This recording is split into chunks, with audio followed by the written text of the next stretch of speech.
And that's particularly true in the Middle East. And in almost every case, not all, but in most, it is because in those countries you find people that are oppressed, dissidents that are being jailed or imprisoned. You find democratic methods or techniques are almost non-existent.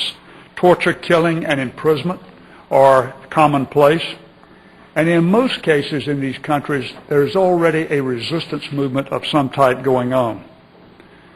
But in the case of the Middle East countries, I become quite concerned because when you look at the Middle East countries, there is this fundamentalist or radical element that is present in almost every one of the countries.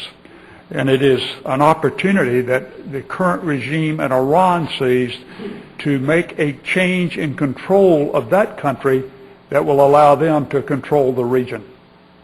And so when I look at what's going on in Egypt today, I know there are elements of the media that are very positive and very upbeat. All of us are excited about the Egyptian people now being out from under what turns out to be a very oppressive leader.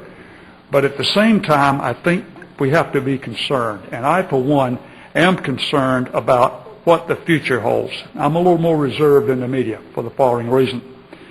Not all countries, I think, can use the same template that we saw in Egypt, because in Egypt, the people with the guns, the armed forces, the army, if you will, to get specific, were very supportive of the people.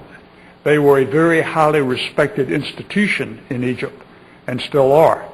And they were determined that that they would support those that were opposing the regime by gunning them down like the Iranian government does today. Now, from my perspective, the Iranian people could not be worse off than they are with the current Iranian regime.